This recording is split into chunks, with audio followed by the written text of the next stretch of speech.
हाँ तो विद्यार्थी पढ़ाई चल रही है एकदम जम दम के चलेंगे, ठीक है। पार्ट 3 पे अब हम पढ़ा रहे थे आपको क्लास 9th का भूगोल, जिसमें हमने सेकेंड चैप्टर शुरू किया था भारत का भौतिक स्वरूप, ठीक है, जिसको अंग्रेजी में बोलेंगे फिजिकल फीचर्स ऑफ इंडिया, ठीक है। फिजिकल माने भौतिक, फीचर्स माने क्या उसका स्वरूप है, और इंडिया का मतलब भारत, ठीक है। इसके बारे में हमने पार्ट टू हमने आपको बता चुका था। अब इसके पार्ट 3 को देखना है। हमारा रूल यही चल रहा था कि जो भी चीजें हम पहले पीछे पढ़ा चुके रहेंगे पहले उसको रिवाइज कर लेंगे, पूछ लेंगे, तब हम आगे बढ़ेंगे, ठीक है। हाँ, हम बुक से ही पूछेंगे क्योंकि चीजें एकदम दिमाग में कंठस्थ नहीं, इसलिए आपसे पूछेंगे, आप जवाब देंगे, हम इसको रिवाइज करते हुए चलेंगे, ठीक है विद्यार्थी। हमने आपको पढ़ाया था कुछ चीज, इसके पहले हमने पढ़ा था हिमालय के 3 भाग थे, ठीक है।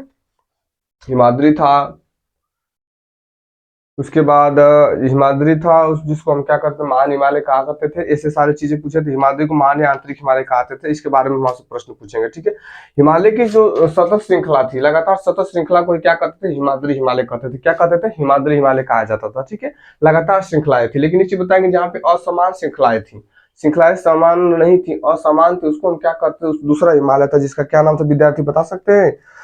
जिसको हिमाचल कहते थे या निम्न हिमालय कहा जाता, जिसकी असमान थी, अर्थात तो सतत नहीं चलती थी, असमान टेढ़ा मेढ़ा चलती, जिसको हम क्या कहते हैं, हिमाचल हिमालय कहते थे, जिसे क्या कहते थे विद्यार्थी, हिमाचल हिमालय कहा जाता था। अब अगला चीज आप बताएंगे इसमें मुख्य रूप से कि सबसे ज्यादा जो ऊंचाई वाले शिखर पाए जाते थे किस हिमालय पाए जाते थे विद्यार्थी, तो हिमाद्री हिमालय पे सर्वाधिक ऊंचाई वाले शिखर पाए जाते थे, जिसकी औसत ऊंचाई कितना था विद्यार्थी, 6000 मीटर था। कितना था विद्यार्थी, 6000 मीटर था। ये सारी चीजें पीछे की थी। अब उसके बाद हमने आपको अगला हिमाचल निम्न हिमालय के अन्य चीज के बारे में बताए थे कि इसमें 3 बड़ी बड़ी श्रृंखलाएं थी, याद है।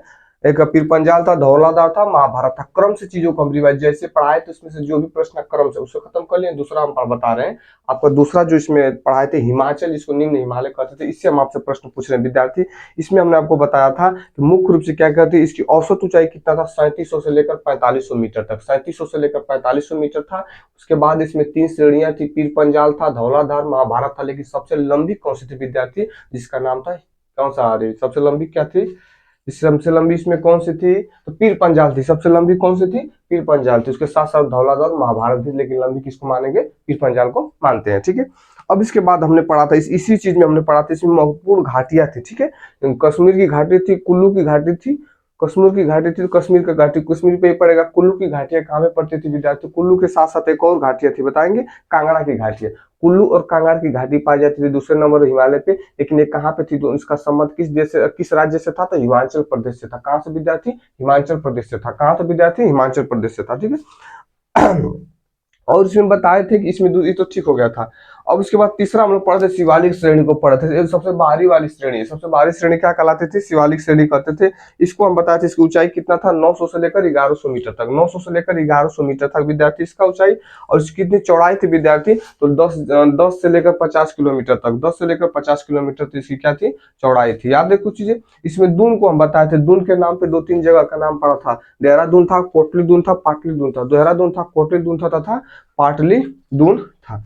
ये था कल का पीछे पढ़ाएगा चीज का रिवीजन। अब हम आगे इसके शुरू करेंगे, ठीक है विद्यार्थी। चलिए आज देखेंगे पार्ट 3 में, पहले रिवाइज करते चलेंगे तभी हम आगे बढ़े, क्योंकि चीजों को आपको यहीं पे याद करने का पूरा प्रयास करना है। हाँ, इसमें देखेंगे हिमालय के प्रमुख ऊंचे शिखर। शिखर तो बहुत सारे हैं, आपने 8, 9, 10 शिखर दिए, लेकिन हम उन्हीं शिखर को देखेंगे जो संभावित है कि वार्षिक परीक्षाओं में आ सकते हैं। तो ये शिखर है जो अधिकांशतः आपके पेपर में आ सकते हैं, वार्षिक परीक्षाएं जो होती है। प्रश्न देखिएगा, शिखर, देश तथा ऊंचाई। ऊंचाई किसमें रहेगा, मीटर में रहेगा। किसमें, मीटर में।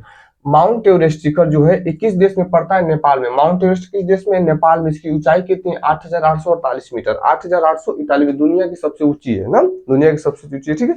तो माउंट एवरेस्ट कहाँ पड़ेगा, नेपाल में पड़ेगा, ऊंचाई 8848 मीटर। कंचनजंगा कहाँ पे, अपने भारत में। और कंचनजंगा किस राज्य में पड़ता है, सिक्किम में पड़ता है। किस राज्य में, सिक्किम पड़ता है। और देश तो भारत है, क्योंकि सिक्किम भारत में ही आता है। सिक्किम भारत में आता है कि भारत सिक्किम में आता है, सिक्किम भारत में आता है। इसकी ऊंचाई कितना है, 8598, 8598, 8598। पहले का कितना है, 8848, याद हुआ। माउंट एवरेस्ट किस देश में, नेपाल में। इसकी ऊंचाई कितनी, 8848। उसके बाद हम पढ़े कंचनजंगा कहाँ पे, भारत में। कितना, 8598, 8598 मीटर। धौलागिरी, धौलागिरी कहाँ पड़ता है, नेपाल में। धौलागिरी कहाँ पड़ेगा, नेपाल में। तो इसका नहीं पूछे, लेकिन इन दोनों का ख्याल है, दोनों का ये ऊंचाई भी पूछता है। हाई नहीं पूछेगा काम चलेगा, लेकिन हेकर एकदम याद करिए ध्यान से, ठीक है बाबू। अब देखा धौलागिरी कहाँ, नेपाल। धौलागिरी कहाँ, नेपाल, 8,172 मीटर, 8,172 मीटर। नंदा देवी कहाँ पे, भारत में, 7,817, 7,817 मीटर। नंगा पर्वत कहाँ, अपने भारत में, 8,126, 8,126, 8,126, 8,126 याद होगा। चला दू गो तो एकदम याद, ऊंचाई तोड़ देना, हाई ऊंचाई पूछे, मिटा के ना पूछो घबरा जी। माउंट एवरेस्ट कहाँ पे बाबू, नेपाल में, कितना है, 8,848। कंचनजंगा कहाँ है, भारत में, 8,598। चलिए ठीक है, अगला बताएंगे आप लोग कि धौलागिरी कहाँ पड़ेगा। धौलागिरी कहाँ पड़ेगा, धौलागिरी कहाँ पड़ेगा, नेपाल में पड़ेगा। धौलागिरी नेपाल में पड़ेगा। नंदा देवी कहाँ पड़ेगा, भारत में पड़ेगा। नंगा पर्वत कहाँ पड़ेगा, भारत में पड़ेगा। सही बताएं, सही है, बहुत अच्छा, ठीक है, याद होगा, कहीं से पूछे बता देंगे। अब देखिएगा मत, चलिए बताइएगा आप इसका प्रश्न का उत्तर। माउंट एवरेस्ट किस देश में, नेपाल। कंचनजंगा भारत में, कंचनजंगा भारत। धौलागिरी, धौलागिरी कहाँ पड़ेगा, नेपाल पड़ेगा। नंदा देवी भारत, नंदा देवी भारत। नंगा पर्वत भारत, नंगा पर्वत भारत। माउंट एवरेस्ट की बताएंगे कितनी ऊंचाई, 8,848। उसके बाद कंचनजंगा 8,598, 8,598 याद होगा। चलिए ठीक है, अब देखेंगे अगला टॉपिक, हिमालय का क्षेत्रीय विभाजन को देखेंगे। देखिए अपने उसके बाद उसका एक हिमालय को हमने 3 भागों में पढ़ा था, लेकिन हिमालय का क्षेत्रीय विभाजन देखेंगे किसके आधार पर इसका क्षेत्रीय विभाजन किया गया, तो नदियों के आधार पर इसका क्षेत्रीय विभाजन किया गया। क्या किया गया विद्यार्थी, नदियों के आधार पर हिमालय को बांटा जाएगा क्षेत्रीय विभाजन। अब ये जो प्रश्न बनेंगे तो वो 1-1 नंबर का प्रश्न आता है। कैसे, पंजाब हिमालय किसे कहते हैं, देखिएगा पंजाब हिमालय। सतलुज एवं सिंधु नदी के बीच स्थित जो हिमालय, उसको क्या कहेंगे, पंजाब में। तो सतलुज नदी और सिंधु नदी के बीच में जो हिमालय है, जैसे कि अब यहाँ पे नक्शा नहीं बना क्योंकि इतना चीजों का नक्शा बता उसमें बनाए थे तो लिख नहीं पाएंगे। डिजिटल बोर्ड तो है नहीं कि क्रॉस कर देंगे फिर बना के फिर ला देंगे बाबू, ये मिटा देगा, खत्म हो जाए, फिर से लिखे पड़ेगा कि ना, समझिएगा। पंजाब वन लाइन में प्रश्न पूछेगा, सतलुज एवं सिंधु नदी के बीच स्थित हिमालय को कौन सा हिमालय कहते हैं, पंजाब हिमालय। सतलुज नदी और सिंधु नदी है जो ना ओकर बीच में जो हिमालय हुई ओके पंजाब हिमालय कहल जाई। आगे कुमाऊं में किसे कहेंगे बाबू, सतलुज एवं काली नदी के बीच स्थित हिमालय। सतलुज तथा काली नदी के बीच जो हिमालय हुई ओके कुमाऊं हिमालय कहल जाई। सतलुज और काली नदी की, कालू नहीं, काली नदी के बीच हिमालय जो विद्यार्थी ओके कुमाऊं हिमालय के नाम से जाना जाएगा। असम हिमालय किसे कहेंगे, तीस्ता एवं दिहांग नदी, तीस्ता नदी और दिहांग नदी के बीच जो हिमालय हुई स्थित ओके कहा असम हिमालय। तीस्ता एवं दिहांग के बीच कौन सा हिमालय, असम हिमालय, याद हुआ। चलेगा, पंजाब हिमालय सतलुज एवं सिंधु नदी के बीच, सतलुज एवं सिंधु नदी के बीच स्थित हिमालय पंजाब हिमालय। कुमाऊं हिमालय सतलुज एवं काली नदी के बीच स्थित हिमालय कुमाऊं हिमालय। असम हिमालय तीस्ता एवं दिहांग नदी के बीच स्थित हिमालय को असम हिमालय कहेंगे। अब आएंगे पूर्वांचल, जिसको पूर्वी पहाड़ भी कहा जाता है। पूर्वांचल, पूर्वांचल अपना पूर्वांचल है, यूपी वाला पूर्वांचल, जिसमें आते हैं जिला बनारस, भदोही, गाजीपुर, मिर्जापुर, इना, ये पूर्वांचल पड़ेगा कहाँ, असम में, पहाड़ी है पूर्वांचल, ठीक है बाबू, याद रहे। मुझे पूर्वांचल का संबंध कहाँ से था, यूपी वाला पूर्वांचल नहीं, पूर्वांचल में तो जिले आते हैं ना 12-15 ऐसे, ये पूर्वांचल पहाड़ियां होती है कहाँ पे, असम में। तो पूर्वांचल का नाम पूर्वी पहाड़, पूर्वांचल का नाम क्या है, पूर्वी पहाड़। सबको 2 नाम बता चुका हूँ, ठीक है। आगे भारत के पूर्वी भाग में स्थित हिमालय को क्या कहते हैं, पूर्वांचल पहाड़ी कहते हैं। भारत के पूर्वी भाग में स्थित हिमालय, याद है पूर्वी भाग में, पूर्व इधर था ना, उत्तर दक्षिण पूर्व पश्चिम था, तो पूर्वी भाग में स्थित हिमालय को क्या कहेंगे, पूर्वांचल हिमालय। पूर्वी भाग में स्थित हिमालय को क्या कहेंगे, पूर्वांचल हिमालय या पूर्वी पहाड़ या पूर्वांचल हिमालय कहेंगे। ब्रह्मपुत्र नदी हिमालय की पूर्वी सीमा का निर्धारण करती है। तो कौन सी नदी हिमालय की पूर्वी सीमा का निर्धारण, जो हमारा पूर्व में पड़ता था, इधर आपका नक्शा बनाए थे, पूर्व में था, ये उत्तर था, ये दक्षिण था, ये पश्चिम था। तो पूर्वांचल, देखिए ब्रह्मपुत्र नदी क्या करती है, हिमालय की पूर्वी सीमा का निर्धारण करती है। तो पूर्वी सीमा का निर्धारण कौन सी नदी करती है विद्यार्थी, तो ब्रह्मपुत्र नदी करती है। पूर्वी सीमा का निर्धारण कौन सी नदी करती है, ब्रह्मपुत्र नदी। पूर्वी सीमा का निर्धारण कौन सी नदी, ब्रह्मपुत्र नदी, याद होता। चलिए पूर्वांचल की महत्वपूर्ण पहाड़ियां, जो पूर्वांचल में कौन कौन सी पहाड़ियां महत्वपूर्ण, तो पटकाई, नागा, मिजो एवं मणिपुर। पटकाई, नागा, मिजो एवं मणिपुर। पटकाई, नागा, मिजो एवं मणिपुर। पटकाई, नागा, मिजो एवं मणिपुर, याद होगा। पूर्वांचल की 4 पहाड़ियां इसमें दिया, पटकाई, नागा, मिजो एवं मणिपुरी। पटकाई, नागा, मिजो एवं मणिपुरी, याद हो, कितना आसान, देखिएगा। ये था पूर्वांचल।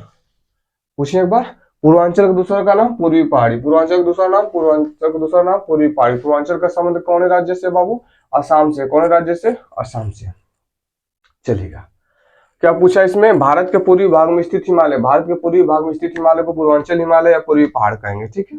तो क्लियर है। आगे आपसे क्या पूछा है कि हिमालय हिमालय की पूर्वी सीमा का निर्धारण कौन सी नदी करती है, तो ब्रह्मपुत्र नदी। हिमालय की पूर्वी सीमा का निर्धारण कौन सी नदी, ब्रह्मपुत्र नदी करती है। पूर्वांचल की महत्वपूर्ण पहाड़ियां बताए थे, नागा, मिजो, पटकाई, आगे पीछे हो जाएगा चलेगा, पटकाई, नागा, मिजो एवं मणिपुर, पटकाई, नागा, मिजो एवं मणिपुरी। अब देखेंगे हिमालय पर्वत की भौगोलिक महत्व, मतलब हमारा जो हिमालय पर्वत है इसका महत्व क्या है हमारे देश में। हिमालय पर्वत जो आप देखें, हिमालय पर्वत का महत्व हमारे देश में से क्या क्या फायदा, तो पर्यटन।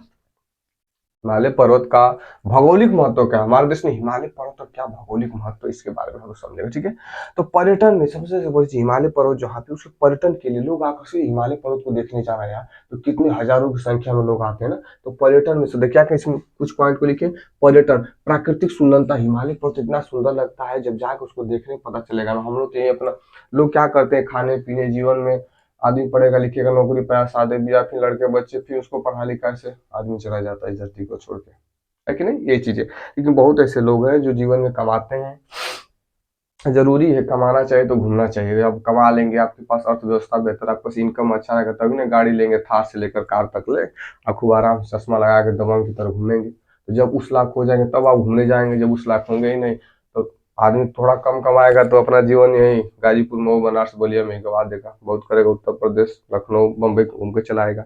अच्छी अच्छी जब कब जाएंगे, जब आपके पास इनकम होगा। इनकम कब होगा, जब अच्छे से पढ़ेंगे लिखेंगे, तभी ना आप अच्छा इनकम करेंगे, चलेगा। तो पर्यटन का मतलब क्या है, प्राकृतिक सुंदरता बहुत ही अच्छी, इसलिए लोग क्या करते हैं वहां पे जाते हैं, किसको देखने के लिए, हिमालय पर्वत को। शांत, इसके साथ साथ में शांत स्थल, मतलब शांति करो वहां पे, अच्छी अच्छी शांत, मतलब देखिए हिमालय पर्वत में जड़ी बूटियां पाई जाती है, प्रकृति इतना बेहतर है, शांति से लोग बैठते हैं एक जगह से दूसरी जगह, शोर भी होता है, शांति भी होता है, तो लोग जाते हैं। खूबसूरती इसका बहुत बेहतरीन है, जब कभी जाने का मौका मिले, हम भी नहीं गए तो हम क्या जानेंगे, उसकी खूबसूरती बहुत ही अंदर देखने लायक से आदमी निहारते ही रह जाएगा। इस फिल्म में हम देखना होती, हीरोइन कितना सुंदर है, वो हीरो कितना सुंदर है, इसकी खूबसूरती का बाबू एकदम बेहतर है, तो लोग इसलिए जाते हैं। साथ ही साथ में अर्थव्यवस्था बेहतर करता है, स्थानीय लोग, जो भी स्थानीय लोग वहां पे निवास करते हैं, जो भी हिमालय के अगल बगल में लोग हैं, उनका अर्थव्यवस्था बेहतर होता है, क्योंकि लेकर अपने सामानों को, कोई फुल्की बेचे, कोई छोला बेचे, कोई चावल बेचे, कोई कपड़ा बेचेगा, कोई तमाम प्रकार की चीजें बेचेगा, तो उसका अर्थव्यवस्था क्या होगा, बेहतर होगा। किसका अर्थव्यवस्था बेहतर होगा, जो स्थानीय लोग हैं उनका अर्थव्यवस्था बेहतर होगा। तो ये था पर्यटन के बारे में कि पर्यटन क्या, हिमालय पर्वत की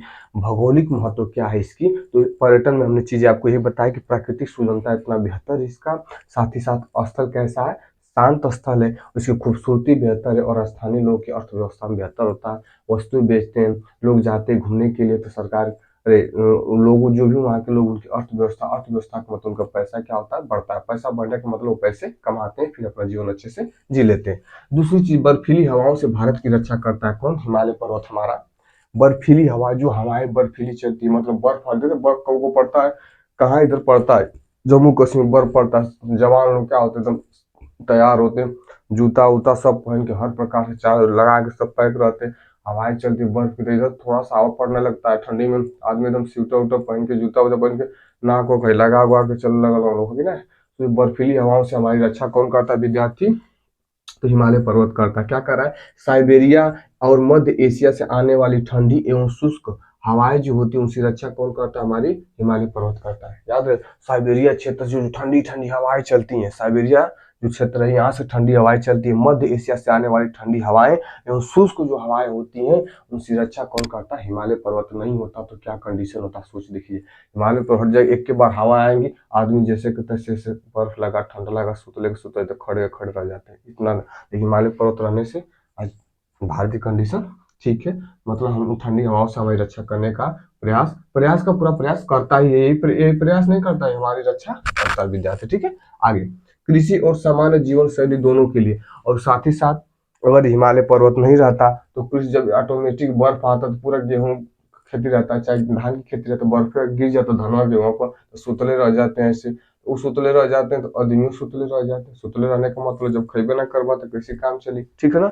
तो कृषि के साथ साथ सामान्य जीवन के लिए भी क्या है हमारा महत्वपूर्ण है, कौन बाबू, हिमालय पर्वत। थोड़ा यहाँ पे जो थोड़ा सा मिस्टेक हुआ कि नहीं, ये हमारी रक्षा करने का प्रयास करता, प्रयास करता नहीं, रक्षा करता है, ठीक है। अब गुणवत्तापूर्ण चारागाह, हिमालय पर्वत जो है अब इसकी विशेषता क्या है, हिमालय की ऊंचाइयों पे स्थित जो चारागाह होते हैं, अर्थात वहाँ पे बहुत लोग क्या करते हैं, गडेरिए हो गए, चाहे जो भी लोग हैं क्या करते, जानवरों को चराने के लिए जाते हैं, तो मतलब चारागाह के लिए भी क्या उपयुक्त जगह है, ठीक है।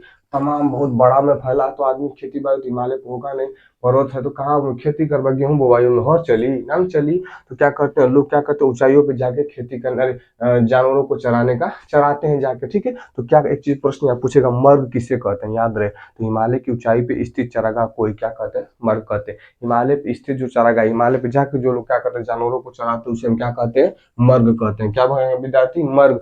मर्ग पे दो नाम पड़ा है, गुलमर्ग और सोनमर्ग, गुलमर्ग और सोनमर्ग, गुलमर्ग और सोनमर्ग, ठीक है, याद हो गया। गुणोत्तरपूर्ण चारागाह से मतलब क्या है, हिमालय की ऊंचाई पे स्थित चारागाह को क्या कहेंगे, मर्ग कहेंगे, उसी पे दो नाम पड़ा है, गुलमर्ग और सोनमर्ग। अर्थात क्या करते हैं लोग हिमालय पर्वत पे, हिमालय पर्वत का ऊपर से चढ़ाव खाते हैं, नीचे भी जगह तो होगा, बहुत बड़ा जगह होगा, लोग क्या करते हैं, जानवरों को चराते हैं। लास्ट इसमें नदियों का उद्गम, तो हिमालय के ग्लेशियर, जो ग्लेशियर बर्फ होता है ना, हिमालय की ग्लेशियर और बर्फीली चोटियों से क्या कर, चोटियों से हिमालयी नदियों का उद्गम होता है। बहुत सारी नदियां जो क्या करते हैं, हिमालय से निकलती हैं, क्या करते हैं विद्यार्थी, निकलती हैं। टोटल चीजें हमको उम्मीद है कि समझ में आगे, एक बार फिर से आपको रिवाइज करना चाहेंगे, ठीक है। चलिए, हिमालय के प्रमुख शिखरों के बारे में हमने बताया कि माउंट एवरेस्ट को बताया, माउंट एवरेस्ट का संबंध नेपाल से, जिसकी ऊंचाई 8,848 मीटर है। उसके बाद हम पढ़े कंचनजंगा, जो कहाँ है, भारत में है, जिसकी चौड़ाई चौड़ाई 8,598 मीटर है। उसके बाद हम पढ़े धौलागिरी का संबंध कहाँ से, नेपाल से था। नंदा पर्वत का संबंध कहाँ से, नंदा देवी का संबंध भारत से था। और नंगा पर्वत का भी संबंध कहाँ से विद्यार्थी, भारत से, चीज पढ़े हैं। उसके बाद हमने क्षेत्रीय विभाजन को देखेंगे, पंजाब हिमालय क्या होता है, सतलुज और सिंधु नदी के बीच स्थित हिमालय को क्या कहेंगे, पंजाब हिमालय। कुमायूं हिमालय सतलुज और काली नदी के बीच स्थित हिमालय को क्या कहेंगे, कुमायूं हिमालय। असम तीस्ता दिहांग नदी के बीच स्थित हिमालय को क्या कहेंगे, असम हिमालय। पूर्वांचल, जिसको पूर्वी पहाड़ी कहा जाता है, जिसका संबंध आसाम से है, ठीक है। इसमें क्या कह रहा है कि भारत के पूर्वी भाग में स्थित हिमालय को क्या कहेंगे, पूर्वांचल या पूर्वी पहाड़ कहेंगे।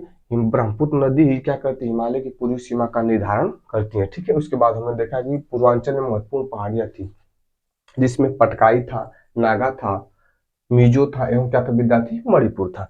उसके बाद हिमालय पर्वत का महत्व हमने देखा है, पर्यटन के लिए सुंदरता बेहतर था, शांत स्थल था। उसके बाद खूबसूरती थी, स्थानीय लोगों की अर्थव्यवस्था में क्या होती थी, वृद्धि, लोग अपना व्यवसाय करते थे। बर्फीली हवाओं से भारत की रक्षा करता है, जो साइबेरिया क्षेत्र से, मध्य क्षेत्र से क्या करते, ठंडी हवाएं चलती है, उससे क्या करता है, भारत की रक्षा करता है। फिर हमने देखा है गुणवत्तापूर्ण चारागाह, तो मुख्य रूप से क्या करते हैं लोग, वहां पे जाके जानवरों को चराते हैं, और जो चराते हैं चारागाह, वहां पे जाकर उन्हें मर्ग कहते हैं। मर्ग के नाम पे दो नाम पड़ा है, सोनमर्ग और गुलमर्ग। और बहुत सारी नदियों का उद्गम कहाँ से होता है विद्यार्थी, हिमालय से होता है। बस इसमें इतना ही, ठीक है। अब हम मिलेंगे आपसे अगले पार्ट, अगले दिन।